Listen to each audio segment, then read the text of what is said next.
Welcome back to Shelbz for the Culture.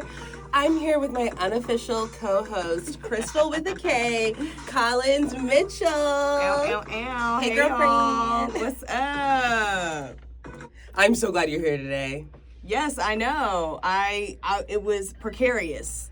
We weren't sure, but I made it. She's booked and busy. I'm glad to be in the building to discuss. Yes, let's get into it. Mm-hmm. Real Housewives of Atlanta, Part 2. Part 2. This is 2 of 3, right? 2 of 3. They got a third one coming. And yeah, right out the gate, do you think, I know this has been a reoccurring question, now that we've seen Part 2, fluff check-in. Give me is there fluff in the reunion? I think there's a pinch of fluff. There's a pinch of fluff. I think they probably could have packaged it down to 2, but I'm not mad at 3. Yeah. I'm not mad at that. True. But I love nothing meaty, but juicy. juice. Yeah. Give it to me. Yeah, I wonder if the third part is going to leave us on a cliffhanger that is going to be addressed in the next season. We shall see. Have you seen that meme of that little girl with cotton candy all over her face and she's having like a sugar rush and she's like, yeah! But you haven't? That's what I want from Real Housewives. I want that rush. Sugar. You want the rush. You want to see the drama. Yeah. You want to see the fallings out. Yes. Okay. So I agree. A little bit of fluff, but I know that the third part is going to be like jam-packed, juicy. We still have things to address. Yes. So what did you think of Cynthia's song? I love Cynthia. I love when they just make a random ass song. I love a housewife making a random party song. I love seeing all of the housewife DJs and things. I'm here for it, yes. They know how to cater to their audience of gays. And you know what? I had a TMI thought, or like, Dad, if you're listening, skip ahead. But I was like, I'm not going to talk about this because I don't feel comfortable talking about it by myself. But since you're here, I'm comfortable sharing this thought. I'm like, I bet Cynthia's man is one of them tall, skinny men that's carrying around a baseball bat. You know what I'm talking about? It's always the tall skinnies. Yeah. They be hung. They be hung like a picture frame, okay? Yeah. Yes. I needed you to be here to share that thought. I was like, it was going to stay inside my head forever, but I'm like, Cynthia. Yeah, I know. You, girl. I'm sure, yeah. That's why they together. Yes. And making music, hits. Yes. Yeah. And I thought that was such a fun moment of all the ladies dancing to it. And Andy got into it. Yeah. He's jamming. When the beat dropped and they all went bananas. I loved that. Yeah, I feel like I'm not even blowing smoke up Cynthia's ass. I genuinely enjoyed the song. And I can't say that about every housewife song. Yeah, I'm ready to hear it in the club, Cynthia. In the club? Let's get this track to some DJs. Speaking of the club, am I the only one that isn't judging Shamea's mama for being at the club? Fun does not expire. I'm like, P. Michelle, because I would be out with my mama. Shoot, my mama's fun with a drink or two. Yeah, and she's buying. Yeah, exactly.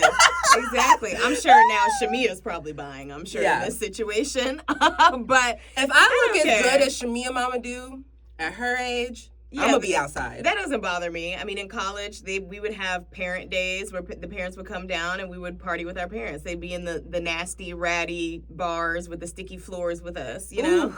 So, I've been out with my mom. We've shared a shot or two. Yes. So, and you know what? I anytime I have the opportunity to mention my grandmother, Granny Jessie, rest in peace, fuck cancer. But while she was living, baby, she went clubbing twice a week. There you go. It keeps you young. It keeps you young. Yes. She had a crew. She drank Bacardi on the rocks.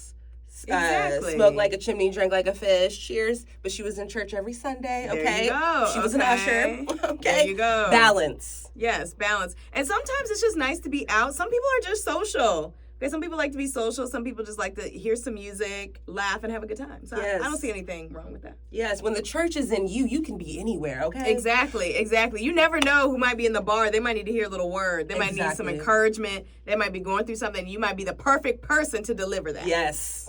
Thank you. So this is our call to action. Like, don't judge people for getting older and wanting to be outside, okay? Yeah. Fun has no expiration date. Outside is forever. Okay, Michelle, okay? Because I might be that mama someday. I don't got no kids. I don't think I'm going to have any, but I might. I might be outside. I think more of the punchier thing was finding out that she called Porsha a Jezebel, which I'm not surprised. Dude, okay, so I don't think I'm a little torn. I'm a Libra moon and rising, guys, if you don't know, okay? So I just be arguing. I be arguing with myself on both sides. So I know that I do not think K. Michelle is a liar, you know? Yeah. But I'm, like, questioning a little bit. I'm like, is this true? It's just but I'm like, but at the end of the day, I'm not trying to call K. Michelle a liar. But I'm like, is it stretching the truth, you know? And like, also, I'm sure that's not the first time Porsha's been called a Jezebel. And in 2026, is a Jezebel the worst thing that people can call you? No. But the glove does fit. I'm like, church lady, Jezebel. That does kind of sound like that'd be something in her vocabulary. That's a church lady insult for sure. You got church lady insulted. And I'm sure, especially in the South, that probably hits a little harder. Yeah. That's one of those Southern insults, you know what I'm saying, that really just hits you in the heart. And then also Porsha tried to come back and say something. Now, that's a lie. Whatever Porsha said in response was a lie. Porsha's known to lie. Talking about somebody, daddy came over to look at some pipes. Yeah. Girl, pipe down. How about that? And speaking of Porsha being a liar, I know we're skipping around, but what did you think of that lie detector test?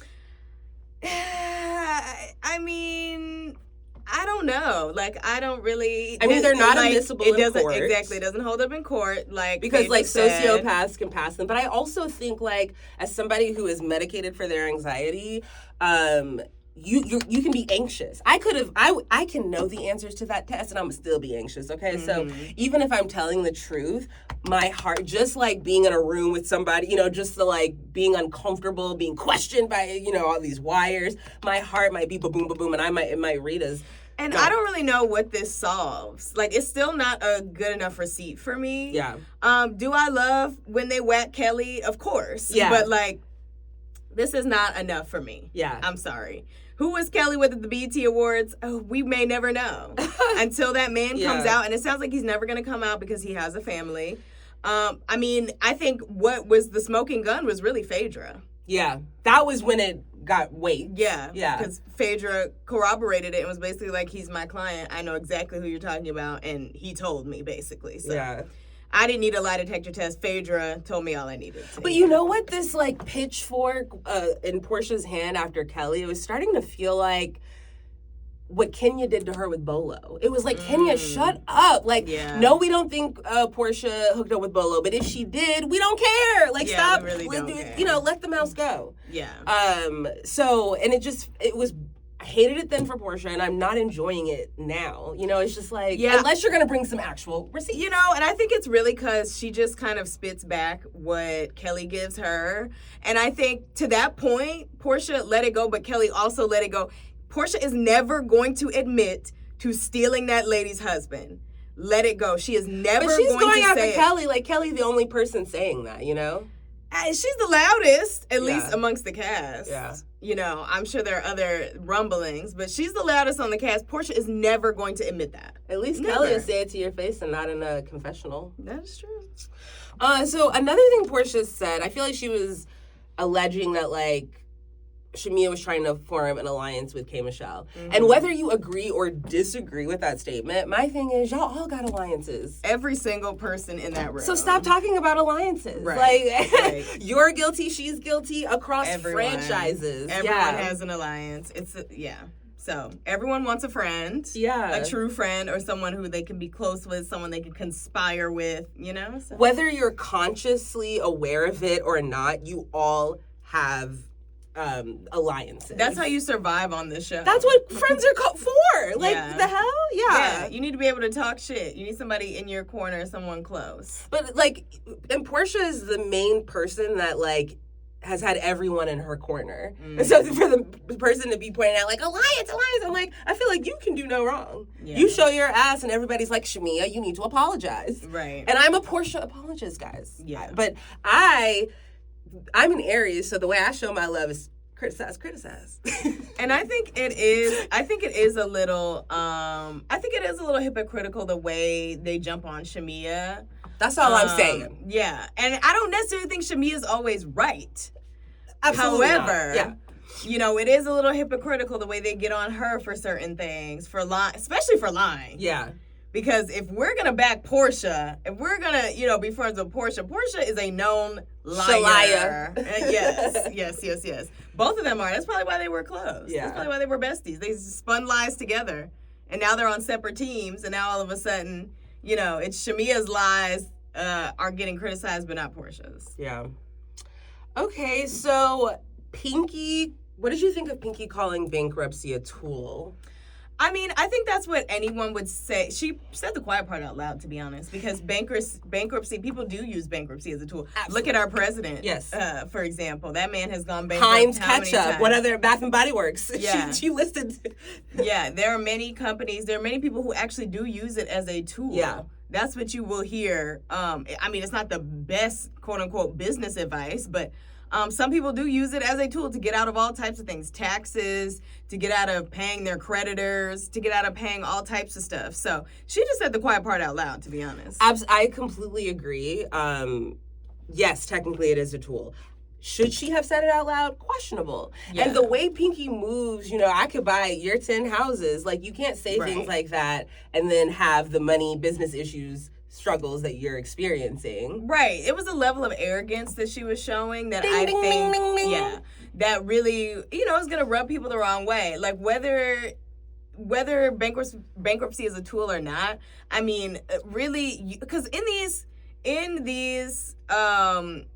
why do I want to call them confessionals, child? What is this? A reunion. In these reunions, you don't get a lot of time. And also things are packaged, right? So you have to be very careful about what you say, right? And it's like, you don't have a lot of time to explain what you mean by bankruptcy is a tool. I wouldn't have said it. Yeah. It just sounds flippant. Yeah. And Phaedra called her out saying, like, the African-American investors lost their money, and Pinky was like, I had white investors too.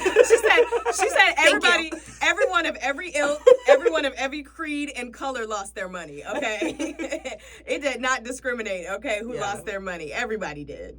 I mean, but also, they was reheating Cynthia's nachos with that, call Bobby Brown or something. Yeah, that was lame. Boo, boring. Tomato. That was not good. Girl, come on. You know what? And I wish Phaedra would have whacked her there. I don't know what she would have said. I'm trying to think if I was Phaedra, what I would have said. Because, girl, that was so tired and old. Like, move around. Yeah. You're a fan, obviously. You're a fan of the show. Which Porsha said to Kelly, I think, at one point in the reunion. Yeah. Thanks for being a fan. Right. So speaking of Kelly, we already knew, because I feel like we discussed it in real time, but it came out, like, it was discussed on the reunion, that it was, in fact, Kelly that said Pinky ate meat. Right. And I feel like Jordan was here, and we had this big back and forth about it, but Phaedra didn't say. She said she served meat. Right. that is not saying that she ate it. Meat. Yeah. Right. And that was Shamea. Yeah. That was Shamea in her Shamea hat, with her Shamea hat on, going and regurgitating that not in the right way. So Kelly apologized, but I feel like, and Pinky was like, do you have something to say to me? But then when it was her turn to apologize, she was like, and you not getting one, to Angela. Right. Exactly. So, whatever, Yeah. I guess they have to keep their alliance strong, you know what I'm saying? Yeah. It's not looking good for them. So, that side of the couch has to stick together. What did you think of that reveal that Pinky and Phaedra had drama that wasn't revealed on the show, or like prior to filming? Mm-hmm. I feel like the wool was over my eyes or something. Like, I don't like these reveals. I'm like, why didn't you tell it? Why didn't we get to know that? Yeah, I don't like it either. It's like, I feel like everything we should know about the show should come from the literal footage of the show. Finding out things at the reunion, finding out things that happened that didn't air. It's not fun for the viewer. Yeah. Like, it doesn't make, and like, I don't actually care. I'm not invested because I don't get to see it. Yes. Like, you know what I'm saying? It's like talking about someone. It would be like talking about someone who's not even on the show. Yeah. Like, I don't care. Show us, right? Mm-hmm. This is a TV show. I will say Carlos King shared from like a behind the scenes perspective that, what did they call it? A device. There was a device there. So I forget, an object. And they were talking about a weapon she was packing. That was a code for packing. Okay. And I guess Carlos King was basically saying they didn't want to do the whole gun thing again. But you could have, you didn't have to make that the focus of the storyline. Right. You could have covered it, though. Yeah. But also, like, I want to know where Pinky got the information that Phaedra went to the quote-unquote higher-ups about her. Like, where did she get that information Because even from? Andy had Phaedra's back and was like, look, she didn't. Yeah, so, like, who did you hear that from? That's what I want to know. That's what I can't stand. Like, I know I'm not perfect, and there are a million reasons you could not like me. But let it be about something I actually did, please. That's all I ask. Right. If you're not, don't make shit up. Right, exactly. Like, it's lame.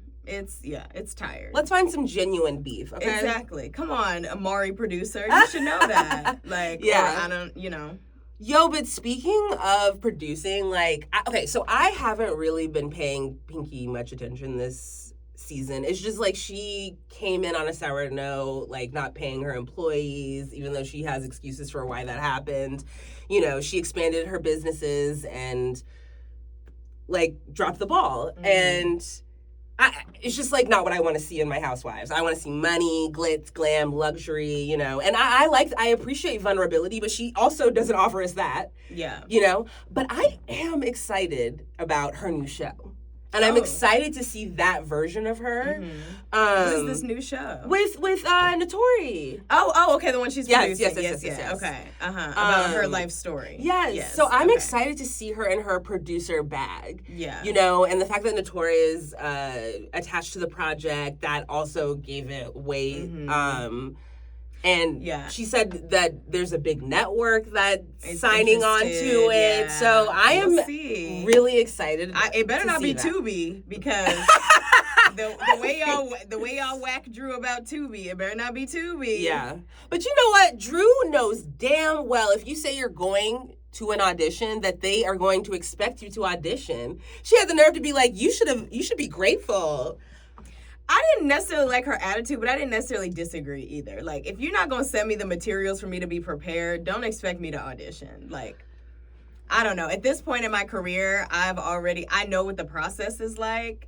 So, like, whether I'm doing box office hits or whether I'm doing Tubi movies, it doesn't matter. I'm still an artist. Yeah. And I still have respect for my own craft. Yeah. So, like, if you're not going to respect the process... But say that then, Drew, because I completely agree, but don't show up and be like, what? You expected me to audition at this audition? Like, just be direct. Because you the one who said Drew never... She's always, me, instead of just... So I respect and agree with everything you just said, but I felt like Drew was gaslighting, being like, I can't believe you expected me to audition. Yes, you came to the audition. You could have stayed home. Yeah. You could have not come and just said, oh, well, you didn't give me what I needed to prepare for the audition, so I didn't come audition. Right, yeah. Yeah, that's fair.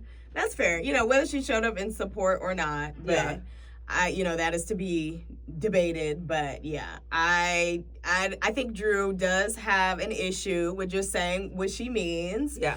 And I think that, Drew, you need to use your words. You need to say full sentences, not... That's what I say to the kids I babysit. Let's use our... Good job using your words. Right. Like me? I would never...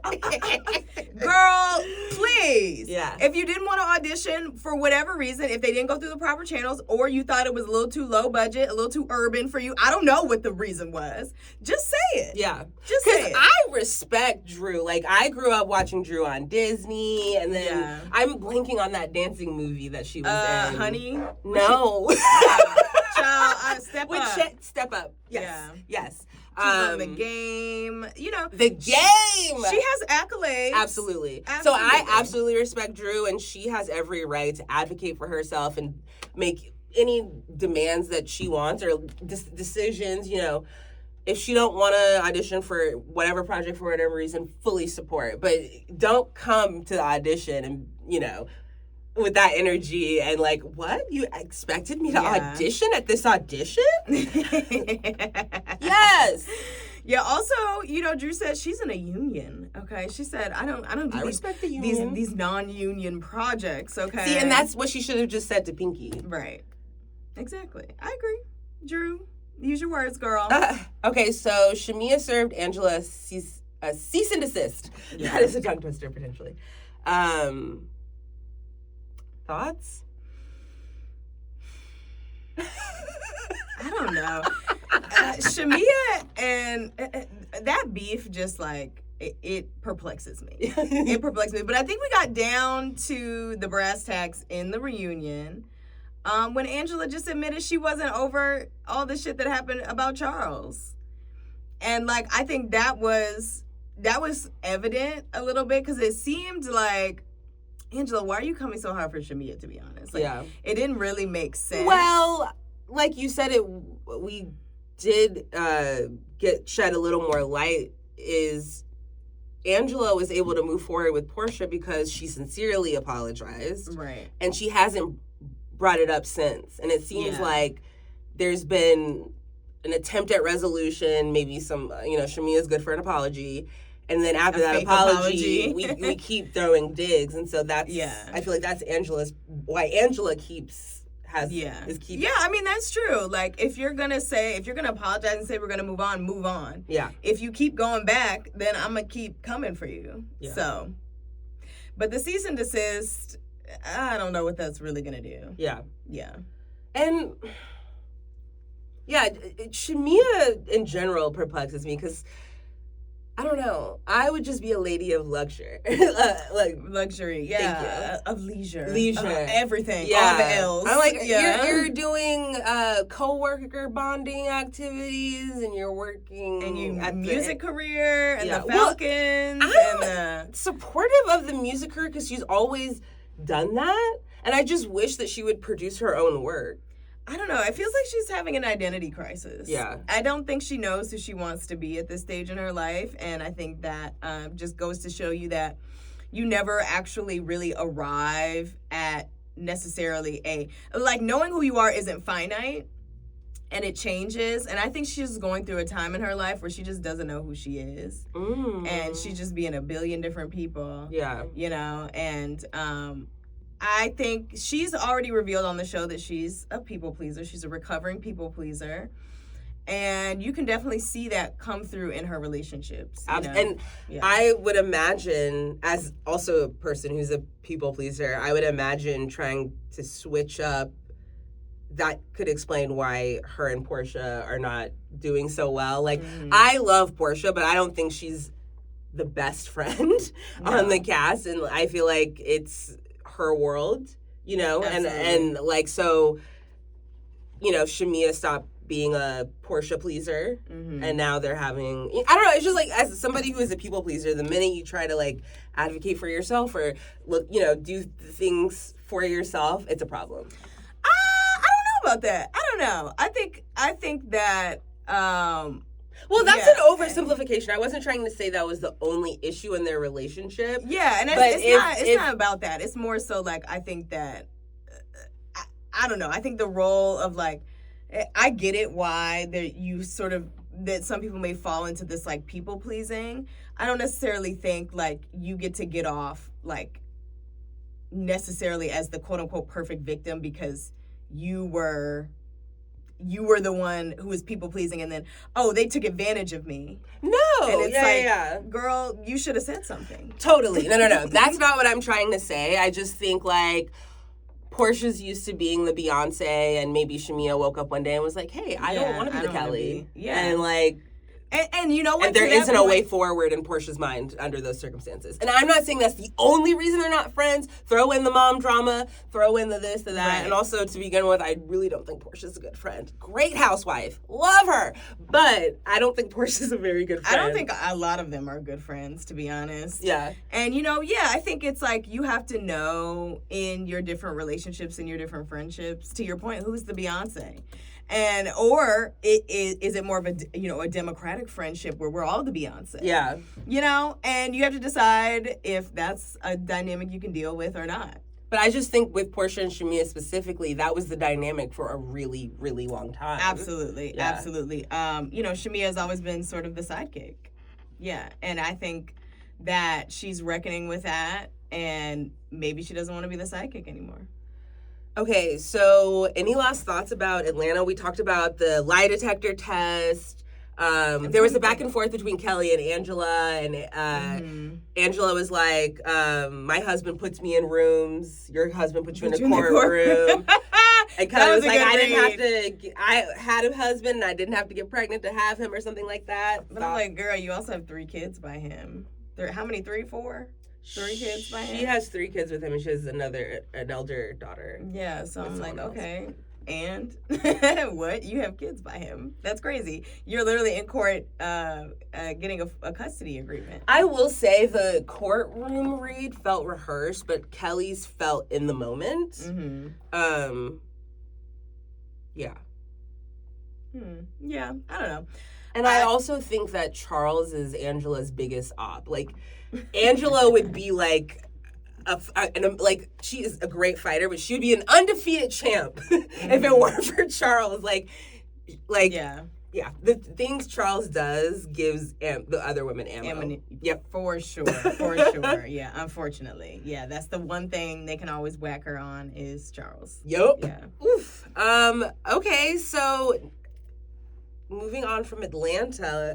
Let's quickly shot Ultimate Girls Trip. Mm-hmm. I thought episode 2 was so much more fun. Yes. It was so dark in the hands of Vicky. I'm like...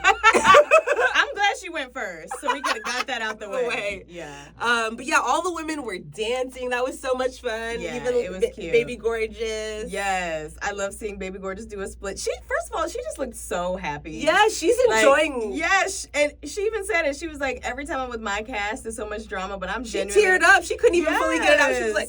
She's like, I'm genuinely having a good time. She was smiling, laughing, seeing her and Porsha Kiki. Yes. I was like... When your faves get together. Yes. I was like, this is the Lisa I want, okay? Yeah. Yes. This is the Lisa I want to see, my Sagittarius sister. But speaking of, Whitney, Wild Rose Beauty is going to be at the next episode at the White Party. Yes. I'm excited for that one. Me too. Because obviously they get into some things about Lisa, but I will not stand for any Lisa slander. I'm sorry. Oh, yeah. Wrap that shit up, Bronwyn and Wild Rose Beauty. Okay? I don't want to hear it.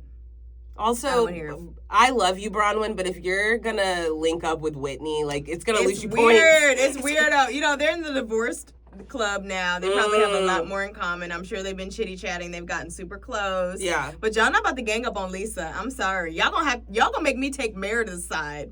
Okay? Y'all gonna have to make me be on Team Lisa and Meredith. I'm more of a Lisa apologist. Meredith, you know how I feel about you. Meredith, I love you. Never change. Meredith no notes. Marks. Yeah. But you can leave. You can leave. But I thought the game that they played was great, and it made the clip moments feel more natural, as opposed to the first episode felt really forced. Exactly. Yeah, I love the leather pants, luncheon, and you know, I loved seeing the women just like, you know, be fun and have a good time. The slumber party was so much fun. That looked amazing. Luann, can I just say, Luann is acting like a clown in the best way possible. And that's what I've always loved about Luann. She's a little clownish. She's a little like... She does good in a group. Yeah. She's a little like kind of ditzy in a way. But like in a fun way to watch. So I love watching Luann just be a clown. But I thought it was cute that not only did Krystal show up in her ugly leather pants and wore the original outfit, but I fell out when she told Sutton that actually they are ugly. Yeah. I'm sorry, girl. Those pants. I'm surprised she still had them. I probably would have went home and burned those. You know what? She said she hadn't worn them in 5 years, and they fit like a glove. So I wish I could put on something. There you go. 5 years later, and it still fit the same. Okay. Yeah, and it was also nice to be in Beverly Hills. You know, Beverly Hills is known for their glamour, for their money, for, you know. In this town? And that's in exactly my what town. They gave. They gave glamour, they gave money, they gave servants, they gave, you know, a very What did Giselle say? If you don't have 7 maids coming up to me and serving me, I don't want it. Exactly. They gave Butlers. Beverly Hills. So I appreciated that. Yo, last thought, because I know we have to go, but I was like, poor Kyle. Vicky is probably the worst person to find you crying. Oh, God, that was insufferable. Oh, my God, Vicky. Okay, I can't stand Vicky, and the only reason why I'm watching, like, I can stand her on this show is for her to get whacked. Yeah. Get her. But as a fellow Aries, I just want to defend Aries for a second, okay? And that is how we encourage. You know, we're like, this thing, you're crying about this thing? Fuck that thing. You don't need that thing. You know, whatever, you know. And we're trying to be comforting and encouraging. And we're the worst. We're the worst. I wish that's what Vicky would have said, but really all she said was, yeah, you should feel bad about your divorce. Okay, it gave very much Catholic scolding from a priest. That's what it felt like. She's like, you should feel bad about your divorce. You gave up. Didn't she say at one point, you guys gave me hope for real love? Yeah, you gave me Why hope. the fuck would you say that to her, Vicky? And then you gave up, and you should feel horrible. Do you think Vicky has a basically touch what of the she said. tism? And she was just saying, like... Maybe she's just blurting out. It was a lot of word vomit, girl, and you puked all over Kyle in a time when she needed some comfort. I'm glad the other ladies comforted Kyle, because Vicky, you were horrible at that. That was hard to watch. That was hard to watch. The worst. Okay. The absolute worst. Well, I'm so glad you came in today. I know. We had to do a rapid fire, but we did it. Because Krystal is in an investing club with her family. Yes, I've got things to do, people. Where can the people find you? Ooh, I am on all the platforms at KrystalGemsArt.mua. That's Krystal with a K, GEMSART.mua. Yay! That's our episode. Thanks for tuning in to Shelbz for the Culture. Don't forget to like, subscribe, and follow us on TikTok, YouTube, and we'll see you next time.